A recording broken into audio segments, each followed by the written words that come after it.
Halo Sobat Gen Z and Millennial, sekarang kita ada di Jalan Serui, Kota Makassar. Salah satu tempat yang paling populer untuk mencari kuliner namanya Kue Mama. Mau tahu seperti apa Kue Mama? Yuk, ke dalam.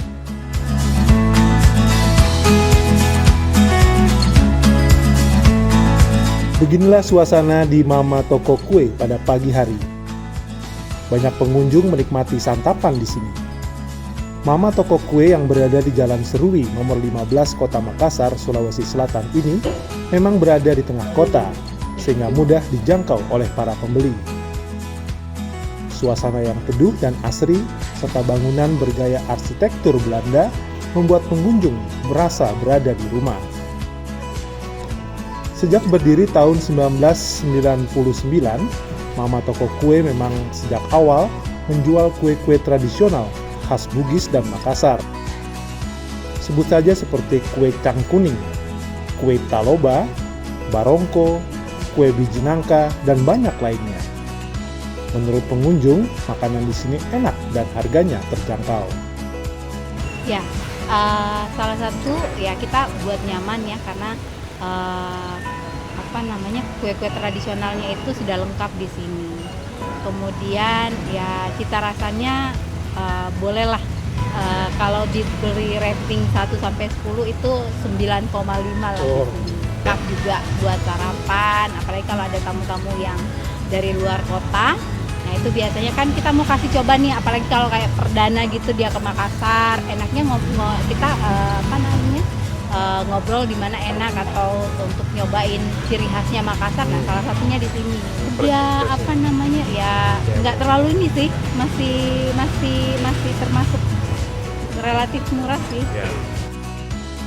Semua kue dan makanan di toko ini dimasak di dapur yang berada di lantai 2. Kondisi dapur bersih dan setiap pegawai di bagian dapur wajib memakai masker dan sarung tangan agar makanan yang akan disajikan tetap higienis.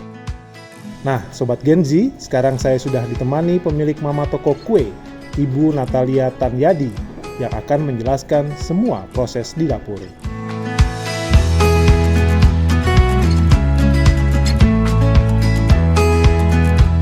Sobat Millennial and Gen Z, sekarang kita udah ada di dapurnya Kue Mama nih, udah ada Bu Natalia. Bu, ini kita di dapurnya, ciri khas dapur emang seperti ini. Mungkin Ibu bisa kasih tunjuk apa kue-kue yang dimasak di dapur ini. Boleh, yuk. Kalau ini sedang ngerjain talam ebi. Talam ebi? Iya, di atasnya pakai ebi, di bawahnya pakai adonan santan dan tepung beras. Lalu saya ajak ke berikut. Ini beras ketan hitam. Ini bikin katrisala. Katrisala kue khas Bugis Makassar. Di atasnya ntar ada pakai semacam bubur sumsum warna coklat. Oh, ada bubur sumsumnya. Iya, tapi sudah kami kukus jadi dia lebih padat. Lalu ini proses bikin biji nangka. Yang tadi saya tunjukin. Dia dari kentang. Ntar setelah ini dia akan direndam di kuning telur, lalu dimasak di air gula. Lalu ini dia sedang membuat tempat penampangnya dari kue palita. Kalau itu yang tadi saya sebut, bahwa di Indonesia itu sebenarnya kue tradisional itu mirip-mirip, tapi namanya berbeda-beda. Kalau di Makassar kami sebutnya palita, tapi ini kalau di Manado nyebutnya kue lampu-lampu. Jadi di dasarnya dasarnya itu gula merah, tengahnya itu pandan, lalu di atasnya itu santan biasa. Plain. Kuning telur ya, Bu ya? Ya, ini kita bikin kue khas.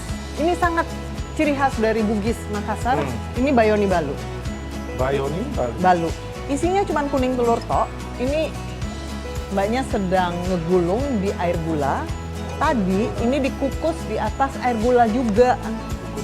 Iya. Di kami ada 2 macam. Aslinya adalah seperti ini, tanpa isian.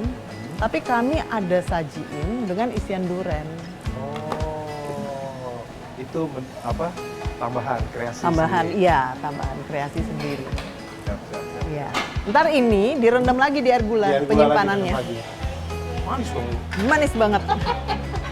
Nah, ini ciri khas Makassar, nona manis. Sekarang ini lagi sangat populer di sini, di Makassar ya. Ya. Nona manis, tengahnya santan, luarannya itu pandan. Kita ke es yang paling terkenal dari Makassar ya, es pisang ijo. Ini Oh, ini es pembuatannya, pisang ijo ya? ini pembuatannya pisang ijo. Pisang raja kami kukus. Kemudian ini kulitnya, prosesnya itu cukup panjang. Jadi dia akan dikukus dulu adonannya, tepungnya dikukus. Panas-panas dia harus diulenin. Panas-panas harus diulenin. Orang dulu dia ngulenin itu pakai tangan. Tapi karena kita sekarang udah punya teknologi, kami nguleninnya udah pakai mesin. Ini yang jadi apa menu utama untuk Ramadan besok? Iya, setiap bulan Ramadan itu orang selalu nyarinya pisang hijau, ada palu butung juga. Ntar disajiinnya sama bubur sumsum, pakai es, lalu pakai sirup khas dari kota Makassar, DHT. Di Makassar banget gitu. Iya, DHT kan, ciri khasnya kan. Ya, Iya. kalau di kami pisang hijau itu kami ubah porsinya. Kalau di luaran itu pisang hijau satu pisang utuh. Iya betul. Gede kan? Ah.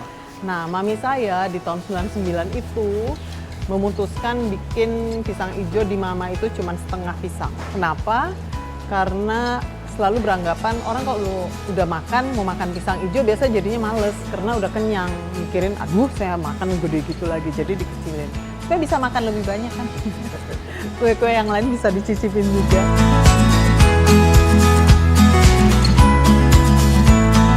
Ini saya sebutnya selalu dapur panas karena masaknya itu makanan-makanan gede. Panas. Oh, Ya, makanan ya itu berat. kan kue-kue. Ya. Oh. Bubur Manado ini isinya Labu. lalu ada jagung, lalu ada beras. Udah gitu aja. Ntar makannya itu pakai ikan asin, terus Ada bayamnya biasanya. ntar dimasaknya itu pakai bayam, lalu pakai daun kacang, daun kemangi.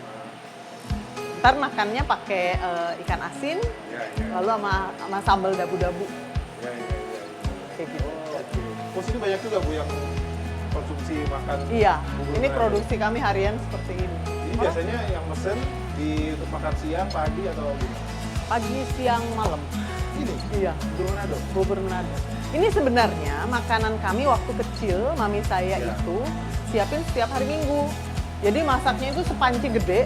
Jadi tuh bubur Manado panjang hari ada di meja. Jadi kami sarapan itu, makan malam itu. Ya.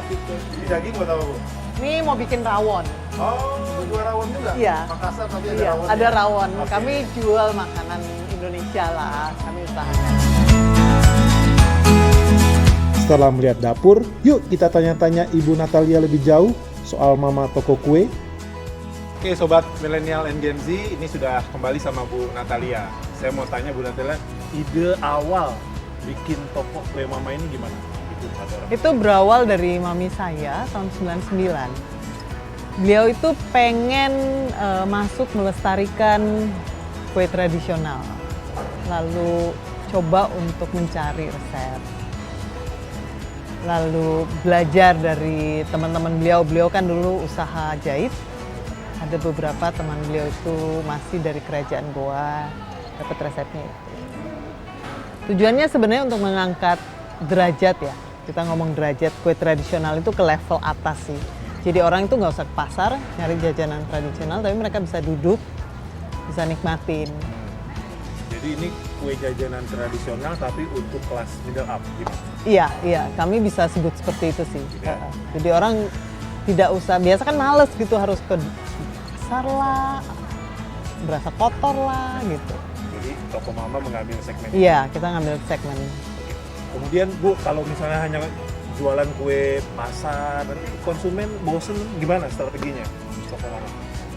Kalau kami berusaha inovasi sih. Pertama itu kue tradisional memang fokusnya. Kami berawal dari kue tradisional khas sini ya, tentu ya, Bugis dan Makassar. Lalu coba dikembangin. Belakangan itu akhirnya saya berpikir bahwa jajanan pasar tradisional Indonesia itu beragam sekali. Dari Sabang sampai Merauke sebenarnya mempunyai banyak kemiripan, tapi beda nama. seperti 2 minggu lalu saya keluarin yang sebutnya talam Jambi. Itu memang kue khas dari Jambi. Lalu kami coba sajikan makanan-makanan berat. Jadi orang datang itu ada pilihan. Misalkan mereka mau makan berat, lalu mereka mau nge-snack, makan kue ada. Ataukah mereka mau sarapan, ada ubi goreng, pisang goreng seperti itu. Atau mereka cuma mau minum es, misalkan es pisang hijau. Jadi kami coba untuk siapkan menu yang lebih beragam. Ada es krim juga Ibu? Ada es krim buat sendiri. Oh, buat Iya, sendiri Bu? kita produksi sendiri es krim. Jadi itulah pengembangan-pengembangan yang dilakukan oleh Toko Mama. Iya, iya. Terakhir Bu, di bulan puasa biasanya gimana? Kalau bulan puasa orang sini tuh, saya rasa semua sama ya. Kalau buka puasa itu nyarinya manis-manis kan. Nah kami itu banyak jual itu es pisang hijau kalau bulan puasa.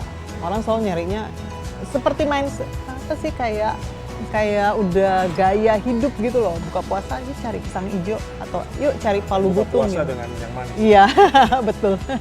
Jadi itu ya kebanyakan. Iya Apa tadi? Pisang hijau. pisang hijau, palu butung. Itu yang biasa dicari. Iya Juga. dan kue-kue sih. Kue-kue tetap mereka. Kue-kue tradisional. Bu Natalia, terima kasih. Terima kasih. Demikian Sobat Gen Z dan Milenial, wawancara kita dengan Ibu Natalia.